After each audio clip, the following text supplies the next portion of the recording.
Hello my dear student, welcome to the platform of the academy. आज की video में student मैं आपके साथ डिस्कस करने वाली हूँ लाइफ प्रोसेस का एक इंपॉर्टेंट पार्ट न्यूट्रिशन, जिससे आपके बोर्ड एग्जाम में एवरी ईयर क्वेश्चन पूछे जाते हैं। अगर हम न्यूट्रिशन की बात करें, न्यूट्रिशन क्या होता है? ये एक ऐसा प्रोसेस है जिससे आप क्या ऑब्टेन करते हो बेटा? एनर्जी ऑब्टेन करते हो, यानी ये आपको एनर्जी प्रोवाइड कर रहा है। अब एनर्जी कैसे प्रोवाइड करता है? न्यूट्रिएंट्स के थ्रू। न्यूट्रिएंट्स क्या होते हैं? Nutrients student component of food होते हैं। एंड कंपोनेंट ऑफ फूड में क्या क्या आ जाता है? कार्बोहाइड्रेट, प्रोटीन, फैट, ये सब क्या है? फूड के कंपोनेंट हैं जो आपके बॉडी को एनर्जी प्रोवाइड करते हैं। और जिस प्रोसेस से आप न्यूट्रिएंट को इनटेक कर रहे हो वही प्रोसेस क्या कहलाता है? न्यूट्रिशन कहलाता है। न्यूट्रिशन कितने टाइप के होते हैं? न्यूट्रिशन 2 टाइप के होते हैं। कौन कौन से? Autotrophic and heterotrophic. Autotrophic nutrition क्या होता है? ऐसा मोड ऑफ न्यूट्रिशन जिसमें ऑर्गेनिजम्स अपना फूड खुद से प्रिपेयर कर रहे हैं। अपना फूड खुद से प्रिपेयर करने का मतलब क्या है बेटा?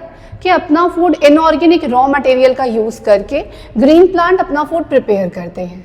फोटो मीन्स क्या होता है? लाइट। सिंथेसिस का मीनिंग क्या होता है? टू प्रिपेयर, यानी लाइट के प्रेजेंस में, यहाँ पे लाइट का सोर्स क्या हो जाएगा? सनलाइट के प्रेजेंस में और क्लोरोफिल के प्रेजेंस में ग्रीन प्लांट क्या कर रहे हैं? अपना फूड जो है वो खुद से प्रिपेयर कर रहे हैं।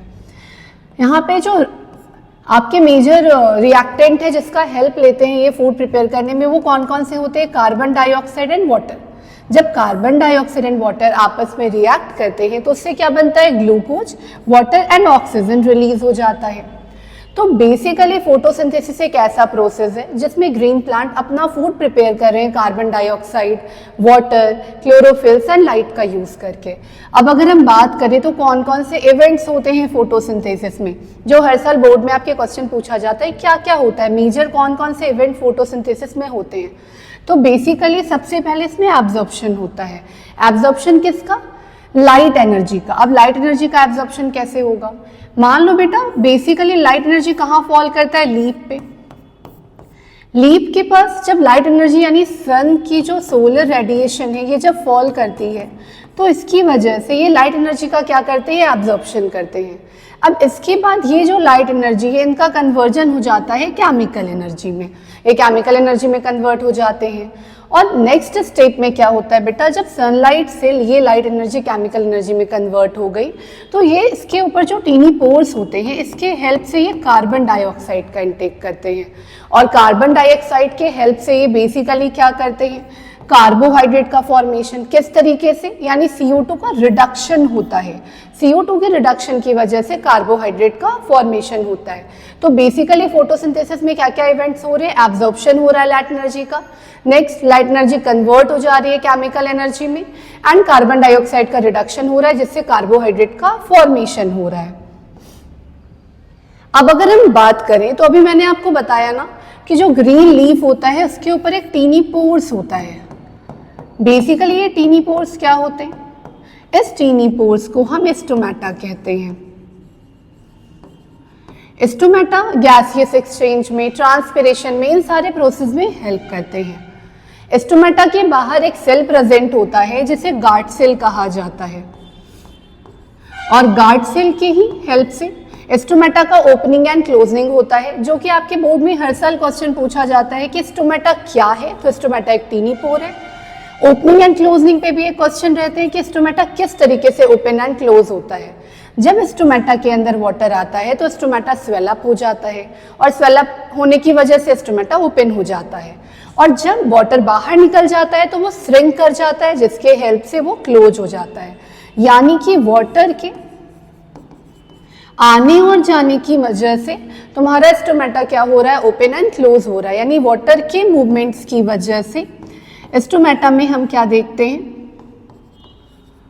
ओपनिंग एंड क्लोजिंग देखते हैं। अब अगर हम बात करें हेटेरोट्रॉपिक न्यूट्रिशन की, तो ये एक ऐसा मोड ऑफ न्यूट्रिशन है जिसमें ऑर्गेनिजम्स अपना फूड जो है वो खुद से प्रिपेयर नहीं कर रहे बल्कि ये दूसरे ऑर्गेनिजम्स पे डिपेंड है। अब ये जो मोड ऑफ न्यूट्रिशन है जिसमें ऑर्गेनिजम्स दूसरे पे डिपेंड है, बेसिकली प्लांट पे या छोटे इंसेक्ट्स पे, तो ये 3 टाइप में डिवाइड होता है। कौन कौन सा student? Holozoic nutrition, saprophytic and parasitic. तीनों में क्या डिफरेंस है? होलोजोइक न्यूट्रिशन एक ऐसा मोड ऑफ न्यूट्रिशन है जिसमें दो डिफरेंट पार्ट्स होते हैं, यानी दो डिफरेंट ऑर्गन इन्वॉल्व होते हैं, एक फूड को इनटेक करने के लिए और दूसरा वेस्ट प्रोडक्ट को रिमूव करने के लिए। सेप्रोफाइटिक एक ऐसा मोड ऑफ न्यूट्रिशन है जिसमें ऑर्गेनिजम्स डेड डिके मटेरियल से न्यूट्रिशन इनटेक करते हैं। एंड पैरासाइटिक न्यूट्रिशन क्या होता है? पैरासाइटिक एक ऐसा मोड ऑफ न्यूट्रिशन है जिसमें ऑर्गेनिजम्स दूसरे ऑर्गेनिज्म से फूड तो इनटेक करते हैं बट उन्हें वो क्या करते हैं, हार्म पहुंचाते हैं। जैसे बाल में जूं हो जाती है ना, तो वो जूं क्या करती है, बेसिकली आपके ब्लड को सक कर लेती है, तो उसकी वजह से ह्यूमन बींग्स को क्या होता है, हार्म पहुंचता है। तो वो मोड ऑफ न्यूट्रिशन क्या है, पैरासाइटिक। इसे हम डिटेल में समझते हैं। सबसे पहले अगर हम होलोजोइक न्यूट्रिशन अमीबा में देखें, जो कि एक सिंपल यूनिसेलुलर ऑर्गेनिजम्स हैं, उनमें किस तरीके से होता है। आपको पता होगा अमीबा जो होता है उसका इरेगुलर शेप होता है, उसके बॉडी में इस तरीके से एक फिंगर लाइक प्रोजेक्शन बनते हैं, जिस फिंगर लाइक प्रोजेक्शन को क्या बोला जाता है, फॉल्स पेट भी बोलते हैं और स्यूडोपोडिया भी बोलते हैं।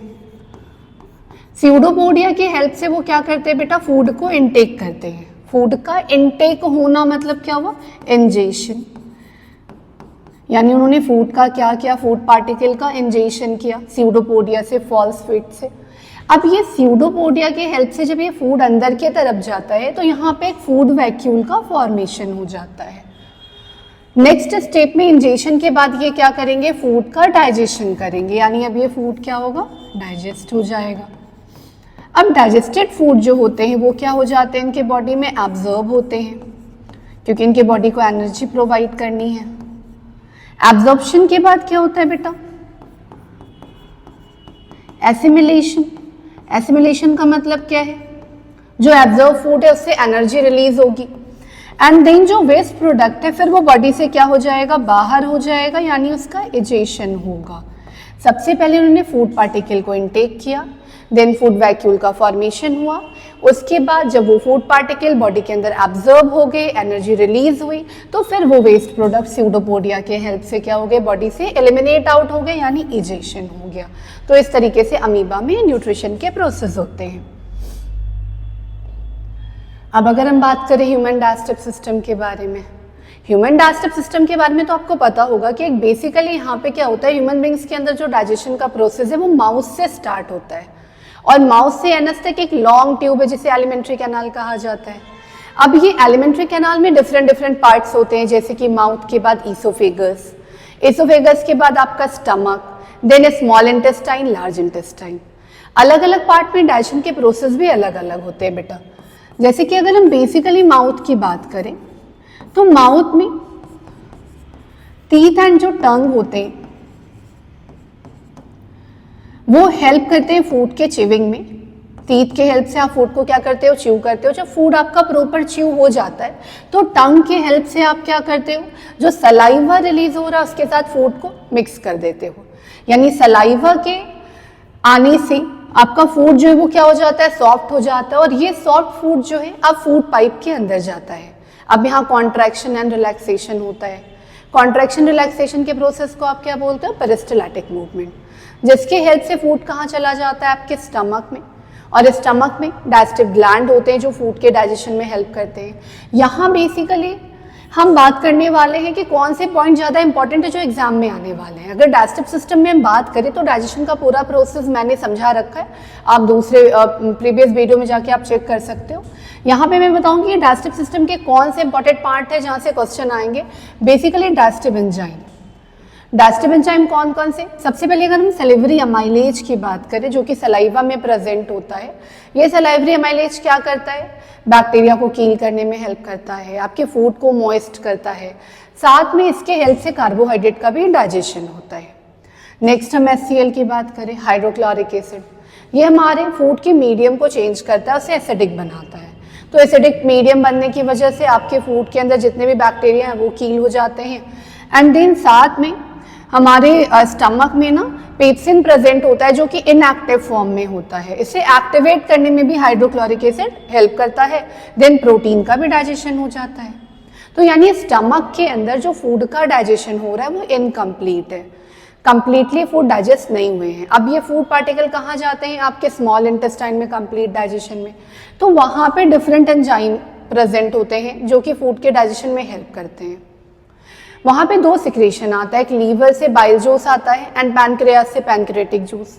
बाइल जूस का काम क्या होता है, फैट के जो लार्ज ग्लोब्यूल होते हैं उसको ब्रेक कर देना है स्मॉल ग्लोब्यूल में। इस प्रोसेस को आप क्या बोलते हो, इमल्सिफिकेशन ऑफ फैट, यानी फैट का जो इमल्सिफिकेशन हो रहा है वो बाइल जूस की वजह से हो रहा है। और पैनक्रियास से जो एंजाइम आते हैं ना, पैनक्रेटिक एंजाइम, उसमें क्या क्या प्रेजेंट रहता है, अमाइलेज, ट्रिप्सिन एंड लिपाज। इनका फंक्शन क्या होता है, ये बेसिकली क्या करते हैं, कंप्लीट डाइजेशन में हेल्प कर रहे हैं। अमाइलेज के हेल्प से कार्बोहाइड्रेट का कंप्लीट डाइजेशन हो जाता है, ट्रिप्सिन के हेल्प से प्रोटीन का डाइजेशन हो जाता है, लिपाज के हेल्प से क्या होता है, लिपिड का डाइजेशन होता है। आपको डाइजेस्टिव सिस्टम में कौन कौन से पॉइंट याद रखने एग्जामिनेशन पॉइंट ऑफ व्यू से कि कौन कौन से एंजाइम का क्या फंक्शन है। सबसे पहले सलेवरी अमाइलेज की बात करी, ये क्या करता है, कार्बोहाइड्रेट के डाइजेशन में हेल्प कर रहा है। हाइड्रोक्लोरिक एसिड क्या करता है, पेप्सिन को एक्टिवेट करता है और फूड के मीडियम को एसिडिक बनाता है। म्यूकस एसिड से हमारे स्टमक की लाइनिंग को क्या करता है, प्रोटेक्ट करता है। अमाइलेज कार्बोहाइड्रेट का डाइजेशन करता है, ट्रिप्सिन प्रोटीन का डाइजेशन करता है और लिपाज क्या करता है बेटा, लिपिड का यानी कि फैट का डाइजेशन करने में हेल्प करता है। तो डाइजेशन टर्म का मतलब तो यही होता है ना कि कॉम्प्लेक्स फूड को सिंपल फॉर्म में चेंज करना। तो ये सारे एंजाइम क्या कर रहे हैं, हमारे फूड के कंप्लीट डाइजेशन में हेल्प कर रहे हैं। आई होप इतनी बातें आपको समझ में आई होगी। नेक्स्ट क्लास में मैं रेस्पिरेशन वाले पार्ट आपके साथ डिस्कस करूंगी। इस टॉपिक में आपको कोई भी डाउट होगा तो आप कमेंट सेक्शन में मेंशन कर दीजिएगा। Thank you.